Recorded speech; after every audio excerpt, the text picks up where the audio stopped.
여러분, 바울 사도께서 이제 이 성도들의 실천적인 면으로 들어가서 먼저 가장 중요한 게 교회의 하나됨이다. 성도들이 예수님의 십자가의 사랑으로 하나됨을 지켜나가야 된다. 이 일을 위해서 오래 참고 온유함으로 힘써 이 하나됨을 지키라라고 말씀을 주셨었습니다. 근데 이제 이 본문 7절부터는요, 그 공동체 전체의 하나됨에서부터 각 성도들을 향해서 하나님의 거룩한 권면의 말씀을 우리에게 들려주고 있습니다. 한번 7절 말씀을 같이 읽어보십시다. 시작. 우리 각 사람에게 그리스도의 선물에 분량한 대로 은혜를 주셨나니. 여러분, 이게 이 본문에서 그리스도의 선물에 분량한 대로 은혜를 주셨다라고 했는데, 이 은혜라는 말이 다르게 말하면요, 은사라고, 카리스, 은사라고 이야기할 수 있습니다. 하나님께서 우리에게 가운데 은혜를 더하십니다. 이제 다음 주에 함께 공부하시겠지만, 하나님께서 우리 안에 성령의 충만함을 통하여 각양각색의 은사들이 나타나게 하십니다. 여러분, 이 은사 나타나는 이유와 목적이 무엇입니까? 성도를 온전케 함입니다. 다른 사람들, 이 교회 공동체 안에 있는 다른 지체들을 온전케 하시게 하기 위해서 저와 여러분 안에 여러 많은 은사가 들어가게 하십니다. 근데 이 은사가, 바울은 고린도전서 12장 4절에서는요, 성령을 통하여 우리에게 은사가 주어진다라고 얘기하셨어요. 근데 이 본문에서는 뭐라고 하냐면, 우리 각 사람이 그리스도의 선물에 분량한 대로 은혜를 주신다라고 말씀해 주고 있습니다. 사실 성령을 통해서 혹은 그리스도를 통해서 우리에게 은사가 주어진다, 이건 별로 다른 차이가 없습니다. 예수 그리스도의 십자가의 피 흘리심을 통해서 하늘 문이 열리시고 성령의 거룩한 은혜가 우리 안에 주어지게 되었습니다. 여러분, 우리가 좀 전에 함께 참여했던 것처럼 우리가 이 어려울 때일수록 저와 여러분이 성령의 충만함을 사모하고 우리 온 성도들 안에 하나님의 거룩한 은혜가 각양각색의 모습으로 나타날 수 있게 되기를 간절히 축원합니다. 여러분, 교회도 중요합니다. 이 교회가 얼마나 더 성실한가, 더 거룩한가, 얼마나 더 이 교회가 온전한 예배를 드릴 수 있는가, 교회가 정말 중요합니다.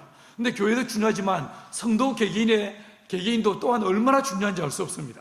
돌아보시면요, 이 성도는 교회 구성원님들임과 동시에 세상 사람들은요, 사실은 교회 안으로 들어올 기회가 별로 없습니다. 그렇지 않겠습니까? 세상 사람들은 성경을 읽을 기회도 별로 없습니다.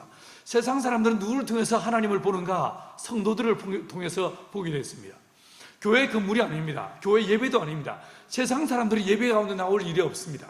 근데 그들은 동일한 직장에서 혹은 동일한 가정에서 세상 사람들은요, 예수 믿는 사람들인 저와 여러분을 통해서 하나님의 성품을 보게 되어 있고 하나님의 살아계심을 경험하게 되어 있는 거예요. 여러분, 나의 삶, 나의 태도를 통해서 사람들은 하나님을 추측하고 하나님을 경험할 수 있게 되는 것입니다.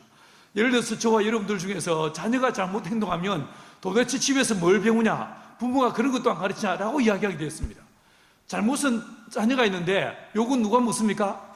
엄마가 먹는 거예요. 요한이가 말이 많아, 요한이가 뭐 문제가 있어, 이러면요 꼭 이 아버지, 엄마 욕을 먹게 됐습니다. 여러분, 윤희, 후현도 마찬가지입니다. 자녀를 통해서 결국은 누가 욕을 먹습니까? 부모가 욕을 먹게 됐습니다. 그래서 주님께서는 저와 여러분들이 우리 각자가 다 이 세상 속에서 소금과 빛의 직분을 잘 감당하기를 주님 바라십니다. 그래서 이 세상으로 보내시는데 마치 내가 너희를 보내는 것이 양을 이리 가운데 보낸 것 같다라고 주님 말씀해 주셨습니다. 그래서 이 이리 가운데 보내는 세상 가운데 여러 많은 공격을 받을 수밖에 없는 이 상황으로 우리를 내보내시면서 절대로 혼자 내보내지 않으시고 우리 안에 성령의 충만함을 더하신다. 그리고 각양각색의 은사들이 나타나게 하신다라고 말씀해 주고 있습니다. 여러분, 이 은혜를 오늘 본문에서 말씀하신 대로 그리스도의 선물에 분량한 대로 저와 여러분이 그 은혜를, 그 은사를 충만히 누릴 수 있게 되길 간절히 축원합니다. 여러분, 그리고 이어서 말씀하시기를 뭐라고 말씀하시냐면요, 위로 올라가실 때라는 말이 있어요. 한번 8절 말씀과 9절 말씀을 같이 한번 읽어보십니다. 시작. 그러므로 이러기를 그가 위로 올라가실 때에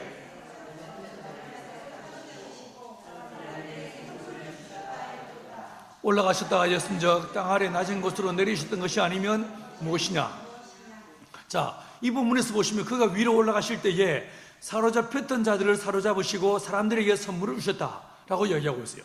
이 말씀은 정확하게 시편 68편 18절 말씀을 바울이 인용한 내용이라고 이야기할 수 있습니다.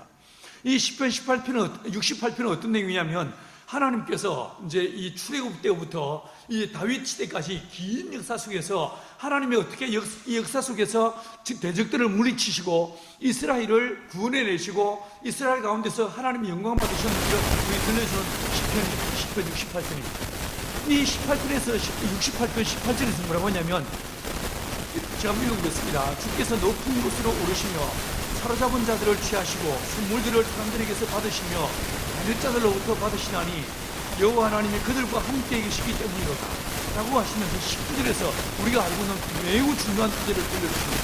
뭐라고 하냐면, 날마다 우리 짐을 지시는 주 곧 우리의 구원이신 하나님을 찬송할지로다 라고 이야기하고 있습니다. 여러분, 이 구절을 통해서 바울은 어떤 내용을 들려주고 있냐면, 하나님은 원래 위에 계셨는데 이 하나님은 어떻게 하시더라고요? 낮아지셨다는 거예요. 내려오셨고 그 내려오신 하나님이 다시 올라가신다. 주님의 이 내려오심과 올라가심의 이야기를 우리에게 들려주고 있습니다. 여러분, 이 낮아짐이라는 이 단어, 카타바이노라는 단어인데, 이 낮아짐이라는 것은 기독교에서 굉장히 중요한 단어인 것을 보게 됩니다. 여러분, 이스라엘 민족을 생각해 보십시오. 출애굽하기 전에, 이 하나님의 거룩한 은혜로 구원받기 전에 이스라엘 민족은 400년 동안을 애굽 땅에 있었습니다. 이 애굽에서 이스라엘 민족이 본 것들은 무엇이었겠습니까? 애굽에 있던 모든 신들은요, 위대한 신전에 거였습니다. 사람들이 어렵게 만든 아주 거대한 요새와도 같은, 궁궐과도 같은 그런 성전 안에, 신전 안에 이 신들이 있었습니다. 여러분, 우리가 지금 여러분들이 예루살렘에 가셔서 볼 수 있는 성전의 그 남은 잔재들은 뭘 볼 수 있냐면, 헤롯의 궁궐과 헤롯의 성전을 보게 됐어요. 우리 양집사님 부부 와서 모시고 오신 것은 헤롯의 성전의 한 면에 남아있는 것을 보고 오게 됐습니다. 여러분, 이 헤롯은 원래 여러분이 아시는 것처럼 에돔 족속이었습니다. 이 헤롯은 부인을 유다 여자를 만났습니다. 유다를 만난 다음에 이 사람이 그 당시에 율리어스 카이사르의 부사령관이었던 안토니우스라는 사람과 굉장히 친했었습니다. 그래서 이 안토니우스 덕분에 이 사람이 어떻게 되냐면 이 팔레스타인 전역을 다스리는 왕의 위치에 오르게 되어 있습니다. 근데 이 헤롯 대왕이, 이 사람이 자기가 신분적으로 이 사람이 에돔 족속이다 보니까 이스라엘의 왕의 자격을 그는 갖지 못한 자였었습니다. 이러다 보니까 이 사람이 어떻게 하냐면, 이스라엘 민족을 위해서 뭐 하냐면요, 이스라엘 민족이 제일 좋아하는 게 뭐가 있을까 생각하다가 신전을 만들어준 거예요. 하나님의 성전을 만드는 거예요. 그럼 이 헤롯이 하나님의 성전만 지었는가? 그렇지 않습니다. 헤롯 평생에 걸쳐서 그 사람은요, 큰 4개의 신전을 만듭니다. 4개의 신전 중에 하나가 이게 바로 하나님의 성전이었어요. 그리고 솔로몬의 회랑이라고 해서 거대한 회랑을 만들고, 이 회랑에서 우리 예수님이 사람들을 만나시고 병든 자를 고치기도 하고, 그리고 거기서 말씀을 가르치기도 하십니다. 굉장히 거대한 회랑이었어요. 여러분, 이 에돔 족속이었던 헤롯이 왜 신전을 짓겠습니까? 그가 신들로부터 도움을 받기 위해서 신이 살만한, 신이 있을 만한 그런 거룩한 성전을 그가 지어 바치더랍니다. 그 중에 하나가 하나님의 성전이었습니다.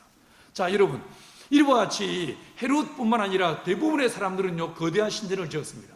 아마 우리 혜원이가 그리스 신화 읽어봤니? 혜린아, 읽어봤어? 그리스 신화? 안 읽어봤어? 이 그리스 신화에 보면 이 그리스의 신들, 12명의 그리스의 신들은 어디에 살고 있습니까? 올림푸스 신전에 갑니다. 맞죠? 거대한 신전을 짓고 그 신전에 거하는 걸 보게 됩니다. 근데 우리 하나님은 어떠십니까? 여러분, 이스라엘 민족이 출애굽에 하기 전에 애굽 땅에서 본 신들은 모두가 다 위대한 성전에 거하는 자들이었는데, 우리 하나님은 어떻게 하시냐면 이스라엘 가운데로 들어오시더라고요. 여러분, 이스라엘 민족이 거행한 것이 무엇이었습니까? 처음에 온 이스라엘 민족이 출애굽하는 그 순간에 하나님의 불기둥이, 하나님의 구름 기둥이 이스라엘 민족 위에 임하시고 온 이스라엘 민족을 앞서 인도하셨다라고 성경은 이야기해 주고 있습니다. 여러분, 창세기 15장 말씀을 제가 전해드리면서 아브라함이 어느 날 깊이 잠들었죠. 여러분, 하나님께서 이 아브라함에게 찾아오시고, 나는 전능한 하나님이다, 엘샤다이 하나님을 이야기해 주신 다음에 내가 너의 큰 상급이다, 내가 너의 큰 기업이다 라고 말씀해 주십니다. 그러면서 뭐라고 하십니까? 이 아브라함을 데리고 나가셔서 뭇별들을 보이시면서, 아브라함아, 네 후손들이 이와 같이 저 하늘의 별처럼 많게 될 것이다 라는 위대한 약속을 들려주십니다. 그리고 이 계약을 체결하신 다음에 이 계약을 반드시 이룬다라고 하는 그런 증표로서 주님 뭐 하십니까?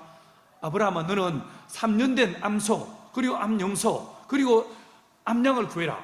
이 양들을, 이 짐승들을 어떻게 하라고 했습니까? 반 쪼개라고 했습니다. 반을 쫙 쪼개놓고 그리고 그 사이를 원래 지나갑니다. 여러분, 원래 이 메소포타미아 고대 근동사회에서 계약을 체결할 때는 반드시요 짐승을 둘로 쪼갭니다. 또 쪼개놓고 계약의 당사자인 두 사람이 손을 잡고 그 짐승 사이를 지나게 되었습니다. 이게 무슨 뜻이냐면 이 계약을 어기면 어떻게 된다고요? 이 짐승과 같이 죽임을 당한다는 뜻이었습니다. 자, 근데 그날 밤에 이 아브라함이 깊이 잠들었습니다. 근데 그 잠들다가 깨어보니까 무엇이 임했습니까? 풀무와 같은 연기와 그리고 불꽃이 보이기 시작합니다.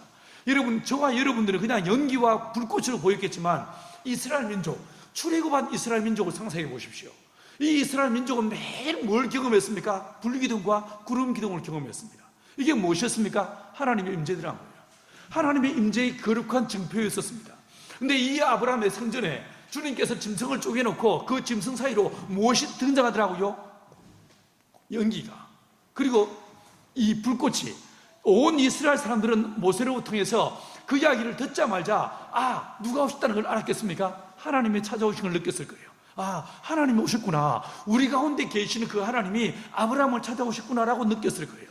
여러분, 성경이 말하는 우리 하나님은 어떤 분인가? 우리 하나님은 위에 높은 곳에 계신 하나님이 아니시고 어디에 오시더라고요? 이스라엘 가운데 찾아오시더라고요. 그리고 우리 위에 거하시더라고요.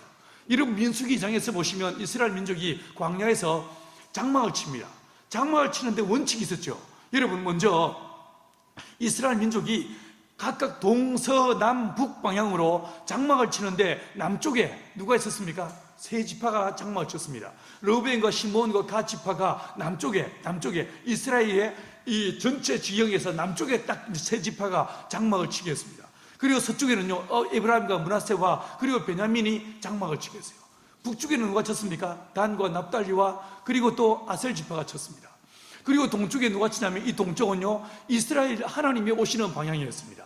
하나님의 성전의 방향도 어디였습니까? 문의 방향이 이 동쪽이었습니다.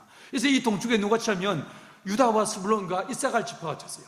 그리고 이 각각의 세 지파가 동서남북으로 자리 잡게 한 다음에 맨 가운데 누가 계십니까? 하나님의 성막이더란 거예요.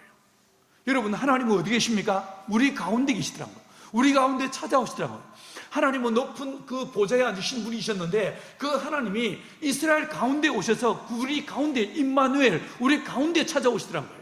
할렐루야. 하나님은 멀리 계신 하나님 아니고 우리와 함께 하시면서 그리고 어떻게 하십니까? 우리 가운데 거하시고 온 이스라엘 민족이 장막을 쳤다가 장막을 옮길 때마다 먼저 하나님의 거룩한 이 임재가 사흘 길을 앞서가시면서 대적을 물리치시고 이스라엘이 장막 칠 곳을 미리 찾아내신 다음에 이스라엘 민족을 이끄시더란 거예요. 여러분, 이게 바로 무엇입니까? 하나님의 낮아짐의 역사더란 거예요. 이스라엘 민족이 경험한 하나님은 어떤 하나님인가? 광야에서 경험한 하나님은 어떤 분인가? 하나님은 거룩한 성전에 계신 하나님 아니고 내 삶 가운데 오셔서 우리 가운데 거하시는 임마누엘이 하나님이 우리 하나님이다. 이 사실을 경험하게 되더랍니다. 하나님은 낮아지셔서 내 옆에 오셔서 우리와 함께 하시는 분이 우리 주님이시더란 거예요. 여러분, 이와 같이 하나님께서 성막의 모습으로 우리 가운데 오시는 이 모습을 보여주실 뿐만 아니라 주님은 사람의 모습으로요 이 사람을 통해서 하나님의 낮아짐을 통해서 하나님의 뜻을 이루시는 이야기를 우리에게 곳곳에서 들려주고 있습니다. 그 대표적인 사람이 누구였습니까? 요셉이었습니다. 여러분, 이 요셉이라는 사람은 창세기 37장 3절에 보니까 뭐라고 했냐면 요셉은 노년에 얻은 아들이므로 자, 얘들아 설교를 한번 잘 들어볼래? 아저씨가 무슨 말하는지 잘 한번 들어보고 내 이야기를 한번 요약해서 한번 단어를 써보든지 한번 해봐. 알았지? 자, 여러분 다시 읽어보겠습니다. 창세기 37장 3절 말씀이에요. 요셉은 노년에 얻은 아들이므로 이스라엘 여러 아들들보다 그를 더 사랑하므로 그를 위하여 채색옷을 지어 입혔다라고 여겼습니다. 여러분, 이 요셉은 아버지의 사랑받는 아들이었어요. 근데 그로 인해서 어떻게 됩니까? 형들에게 미움을 받았습니다.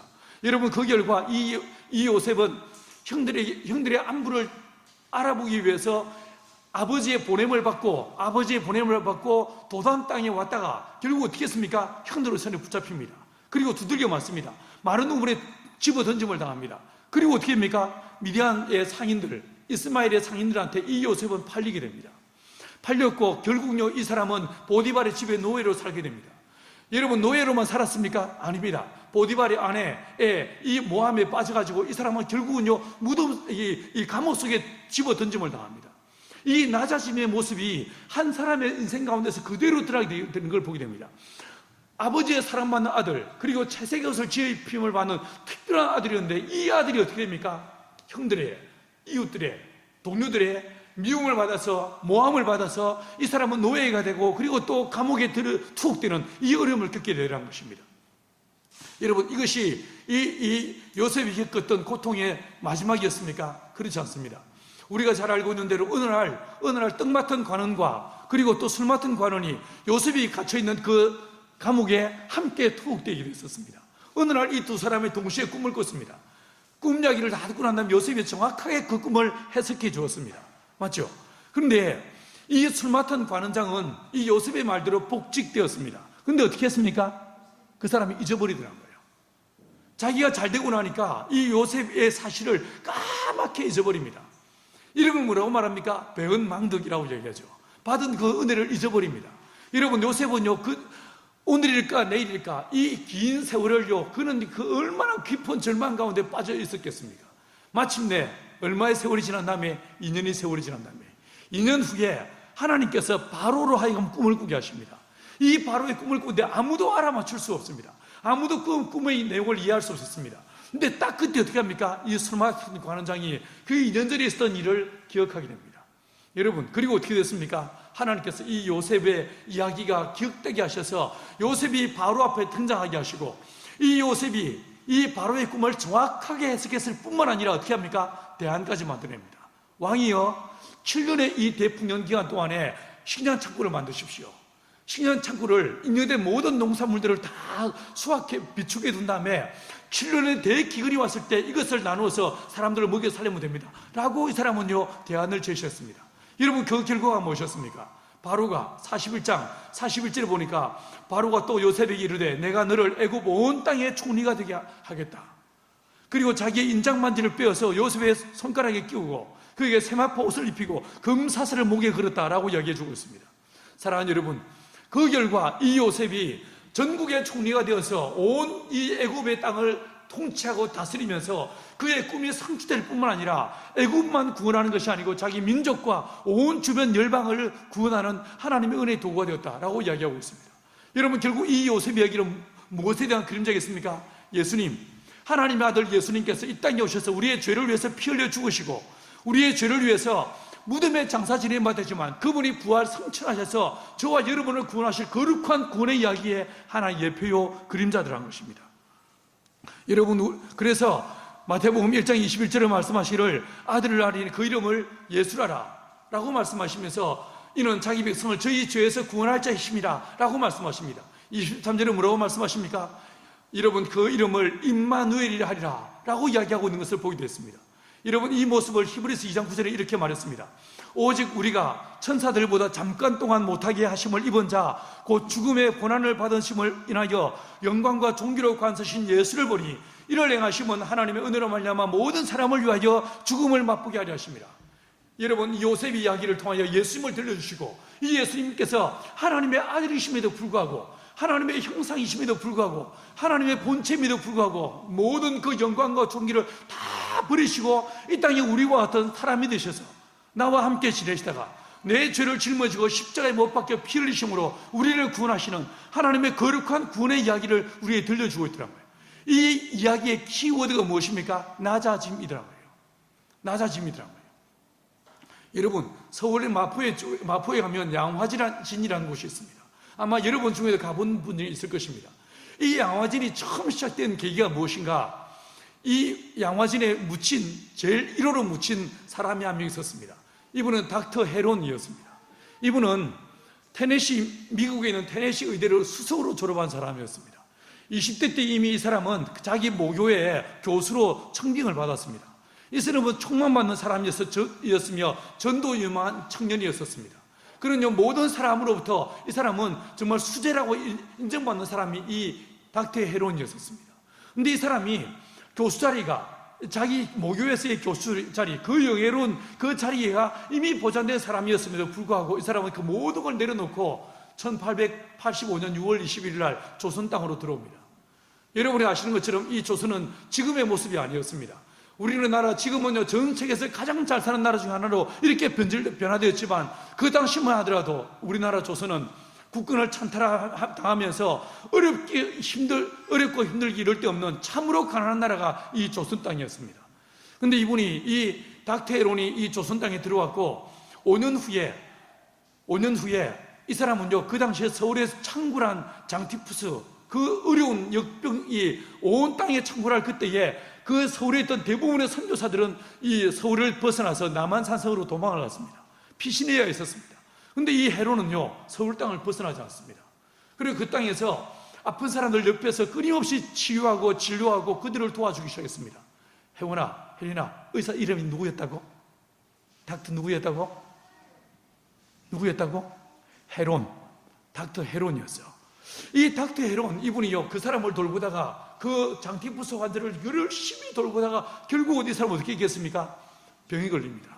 병이 걸렸고, 그 병을 앓다가, 시름시름 앓다가 그는 죽고 말았습니다. 이 닥터 헤론이 묻힌 장소가 바로 이 양화전이었어요. 이 닥터 헤론이 묻히면서 그 이후에 죽는 모든 환자들이, 선교사들이 그곳에 묻히기 시작하면서 양화진이라는 이름의 선교사 공동묘지가 되게 된 것입니다. 여러분, 이 사람, 이 낮아짐에 아름다운 모형과도 같이, 전형과도 같이 우리 가운데 오셨던 분이 바로 이 닥터 헤론이었던 거예요. 이 사모님은 그때 딸 둘 둔 이 사모님, 젊은 사모님이었는데, 자기 남편이 죽은 그 땅을 끝까지 버리지 않습니다. 이 땅에 남아서, 여전히 그 땅에 남아서 이 조선 땅을 섬기다가 결국 그 가족들이 함께 이 양화진에 묻히게 되어 있습니다. 여러분, 혹시 내 잔이 넘치나이다 라고 하는 정연희 권사님이 쓰신 책을 읽으신 적이 있습니까? 거기 보시면 맹의순이라는 사람이 등장합니다. 이 사람은 남대문교회 부유한 장로님의 아들이었습니다. 잘 살았습니다. 아주 부잣집의 사람이었습니다. 이 사람은 어느 날 하나님의 그러한 부르심을 받고 그 당시에 조선신학교라는 신학교에 다니기 시작했습니다. 이 조선신학교는 언제 만들었냐면 1938년에 일제가 우리나라의 신사참배를 강제 결의하기 시작했습니다. 그러면서 우리 예수교 장로교가 이 사실을 결의하면서 그에 반대했던 평양신학교가 폐교당합니다. 폐교당하고 난 다음에 그때 김재준 장로가 세웠던 김재준 목사가 세웠던 신학교가 조선신학교였습니다. 자, 이 신학교를 다니던 이 맹의수라는 사람이 있었습니다. 신학교를 다니면서 중등부 교사로 섬겼습니다. 어느 날 유교가 발발했습니다. 이 사람이 그 서울을 벗어나서 가족과 함께 피난을 가다가 이 사람 미군의 오해로요, 대전쯤에서 이 사람이 붙잡혔습니다. 미군들의 포로가 되었고, 그리고 이 사람이 거제도에 있는 포로 수용소에 이 사람이 거기에 넘겨지게 되었습니다. 거기서 이 사람이 한국인이었음에도 불구하고 중공군 포로들 사이에 들어가서 병원자를 지성으로 돌보기 시작했습니다. 이 사람은 영어가 되는 사람이었습니다. 그래서 미군 의사들이 중환자들을 돌볼 때마다 의사들 옆에 와서 이 영어를 번역해주고 통역해주면서, 그리고 새벽마다 병든 포로들을 씻겨주고 위로해주고 그들을 간호해 줬습니다. 그러다가 풀려나기 4일 전에 영양실조와 과로로 순직하시게 됩니다. 그분이 돌아가신 이후에 중공군들이 맹의순을 위해서 많은 사람들이 통곡하며 나중에 그 장례를 함께 공동으로 치러주게 됩니다. 여러분, 그리고 그 장례식 때 이 중공군 포로들이 맹의순을 기억해서 기념해서 쓴 편지글이 있습니다. 이 편지글의 몇 문장을 제가 읽어봐 드리겠습니다. 우리는 서로 말이 통하지 않던 이방인들이었습니다. 우리처럼 포로의 옷을 입은 그가 미군 군인들, 의사들을 도우며 우리의 병동을 찾아오던 초기에 우리는 그를 경멸하고 무시했었습니다. 그러나 그의 얼굴은 늘 온화했고 우리를 돕는 그의 행동은 희생정신으로 언제나 끊임없이 유일했습니다. 선생은 새벽 1시, 2시면 늘 병동에 오셨습니다. 초저녁에 치료와 간병을 맡았던 사람들도 모두 물러가고 나서 중환자들이 심하고 무거운 고통에 시달리는 그 시간에 선생은 고통을 다스리는 천사로 우리들 앞에 오시는 것이었습니다. 선생은 하늘에서 보낸 천사였습니다. 깊은 밤 신음소리가 낙수처럼 쏟아질 때 선생은 인자의 큰 그릇이 되어 우리들의 온갖 고통과 신음을 다 받아 담고 고통과 신음을 들여냄으로써 하나하나 편안히 잠들도록 잠재워 주시는 천사로 오시는 것이었습니다. 선생의 한 손에는 성경책이, 그리고 다른 한 손에는 물통이 들려 있었습니다. 선생은 움직이지 못하는 환자를 골고루 만져주고 주물러 주면서 그렇게도 간절하게 기도를 하십니다. 우리는 그 말을 알아들을 수 없었지만 그의 기도를 듣고 있으면 기생하던 고통은 사라지고 신음과 함께 목이 타서 잠 못 이루던 육체가 편안한 잠에 품에 안기게 되고는 하였습니다. 겨울이면 따뜻한 물로, 여름이면 시원한 물로 우리들의 얼굴을 씻어주고 손을 닦아주십니다. 때로는 발도 씻겨주십니다. 넉넉지 않은 수건을 정성껏 깨끗하게 빨아가며 한 사람 한 사람 고루 씻어주십니다. 마지막 환자를 다 씻기시고 일어난 선생은 눈물을 닦을 생각도 하지 않고 시편 23편을 우리말로 뜨듬뜨듬 읽어주셨습니다. 다 봉독하신 뒤 높은 곳을 바라보시며 다시 한번 말씀하셨습니다. 내 잔이 넘치나이다. 내 잔이 넘치나이다. 우리는 다 그의 얼굴을 보며 그 말씀을 따라 외웠습니다. 내 잔이 넘치나이다. 내 잔이 넘치나이다. 그의 얼굴에 화평함이 우리를 안위해 주었습니다. 그 평화의 미소가 우리에게는 하나님의 약속이었습니다. 선생은 마지막 환자를 씻기는 물동이와 대야를 들고 일어나셨습니다. 그 순간 어딘지 먼 곳을 향해 높고 높은 곳을 바라보시며 남겨두고 가시는 우리를 부탁하시듯 높은 곳을 바라보시며 그대로 그 자리에 쓰러지셨습니다. 미국인 의사들이 달려왔고 앰뷸런스가 와서 선생님을 실어 간 뒤 우리는 자책하며 울부짖었습니다. 염치 없는 우리들이 선생님의 생명을 빼앗았습니다. 우리가 선생을 돌아가시게 했고 그 아침 다 밝아 일과가 시작되었을 때 우리는 선생님께서 우리에게 전해주신 사랑의 신 예수께 간절히 눈물로 기도했으나 우리에게 전해진 것은 선생이 운명했다는 소식이었습니다. 우리는 통곡합니다. 그러나 이제 우리는 맹선생님을 만나기 위해서라도 예수 안에 있어야 한다는 것을 깨닫고 있습니다. 그렇습니다. 우리는 이제 버려진 것이 아니라는 것을 알고 있습니다. 우리는 맹선생과 함께 주님 안에 있습니다. 그러나 우리는 모두 통곡합니다. 내려옴을 여러분 이와 같이 이 맹의순 그런 포로로 잡힐 이유가 없는 사람이었지만 포로가 되셔서 이분은 그 중공군의 그 막사에 들어가서 그 신앙하며 아파하던 사람들의 그 고통을 위해 기도해주고 그들을 위해 간호하고 그리고 돌보다가 그는 그렇게 돌아가셨습니다. 여러분, 근데 이분의 이 죽음, 이 낮아짐과 죽으심을 통하여 그 포로로 잡혀있던 수많은 중공군들이 예수님을 영접하고 주님을 알게 되더란 것입니다. 그로 인해서 이 중국에 하나님의 복음의 거룩한 전달자로 그의 인생에 쓰임받은 걸 보게 됩니다. 내려오면 헛되지 않고 반드시 누군가를 살리는 생명의 길이 된다. 이것이 바로 닥터 헤론을 통해서 그리고 맹의신의 삶을 통해서 우리에게 보여주는 것입니다. 여러분, 에베소서 4장 10절을 말합니다. 내리셨던 그가 곧 모든 하늘 위에 오르신 자니라고 이야기했습니다. 그리고 올라가시면서 어떻게 하십니까? 모든 만물을 충만하게 하신다라고 이야기하고 있습니다. 사랑하는 여러분, 우리 예수님께서 이 땅에 오셨습니다. 내려오신 그 예수님께서 하나님의 거룩한 말씀을 따라 하나님의 뜻을 이루기 위해서 십자가에 못 박혀 피 흘리시고 그런 장사 지내서 무덤에 묻히시게 됩니다. 그런데 이 낮아짐을 통하여 마침내 어떻게 하십니까? 사도행전 2장 33절에 이렇게 말하고 있습니다. 하나님의 오른손으로 예수를 높이심에 그가 약속하신 성령을 아버지께 받아서 너희 보고 듣는 이것을 부어주셨느니라 라고 이야기하고 있습니다. 여러분, 주님께서 우리 가운데 오셨습니다. 그 낮아짐을 통해서 우리의 모든 죄악을 도말하시고 사망을 담당하시고 마침내 하나님의 거룩한 은혜를 따라 성령의 충만함을 우리에게 허락해 주시더란 것입니다. 여러분, 식물들을 한번 생각해 보십시다. 이 식물들의 뿌리를 기억해 보십시오.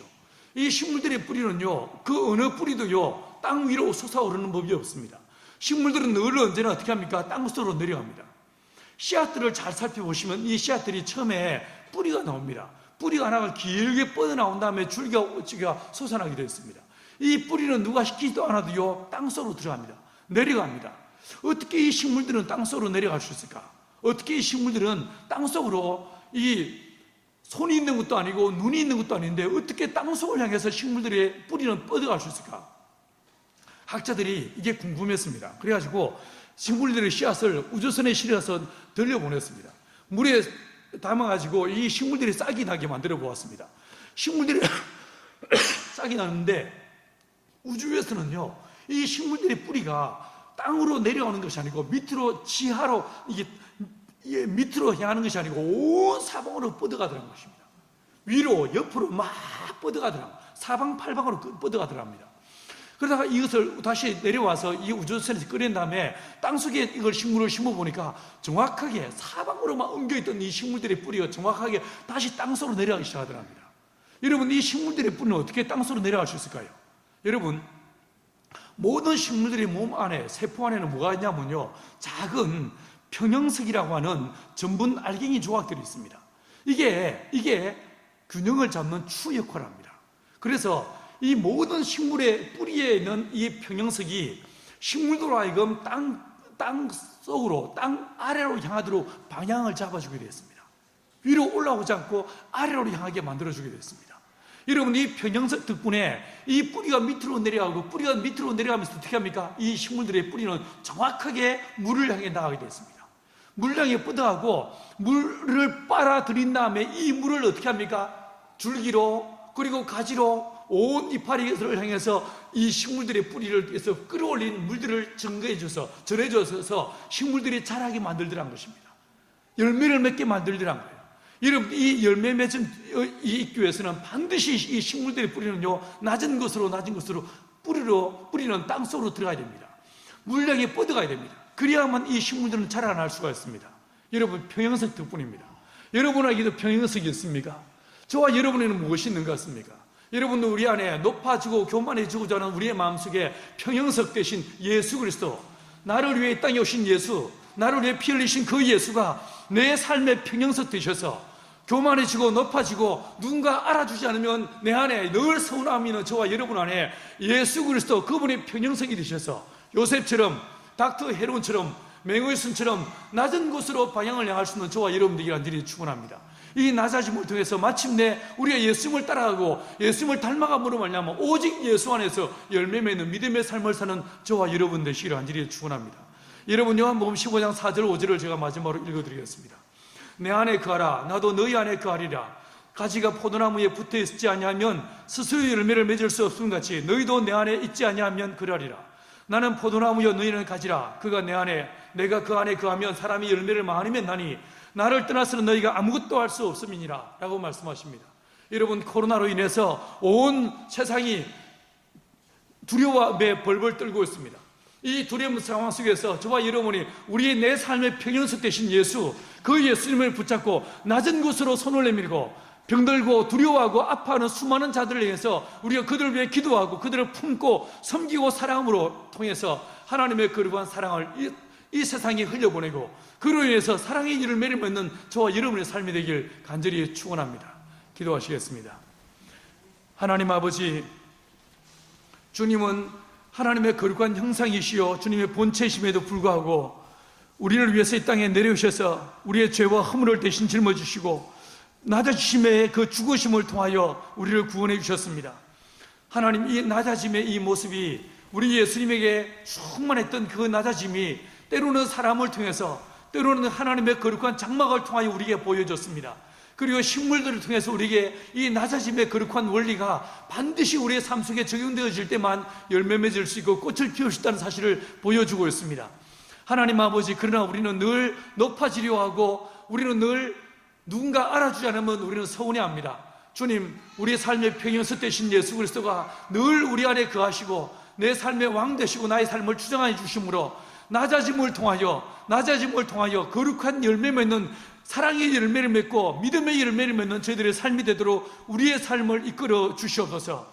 주님, 우리의 이 코로나의 상황 속에서 고통하며 아파하는 내 민족, 내 교회를 불쌍히 여겨 주십시고 이 민족교회 안에 긍휼을 더하여 주셔서 오직 낮으셨던 우리 주 예수님의 그 삶의 모습을 본받아 이 땅에 낮아짐을 통하여 겸손히 허리에 수건을 두르고 세상을 섬기고 약자를 섬기는 우리의 삶을 살아가도록 은혜를 더하여 주옵소서. 그리하여 세상을, 이 교회를 통하여 예수님을 보게 하시고 세상의 성도들을 통하여 하나님의 사랑을 보는 믿음의 이 시대가 될 수 있도록 은혜를 더하여 주옵소서. 주님, 낮은 길을 걸어가시던 우리 주 예수님을 본받아 저희들도 이 한 주간 낮아짐의 자리, 겸손의 자리, 하나님 섬기는 자리에 머물러 있을 수 있도록 우리의 삶을 이끌어 주옵소서. 그렇게 우리를 도우실 주님을 찬양하옵고 예수님의 이름으로 감사하며 기도를 드리옵나이다.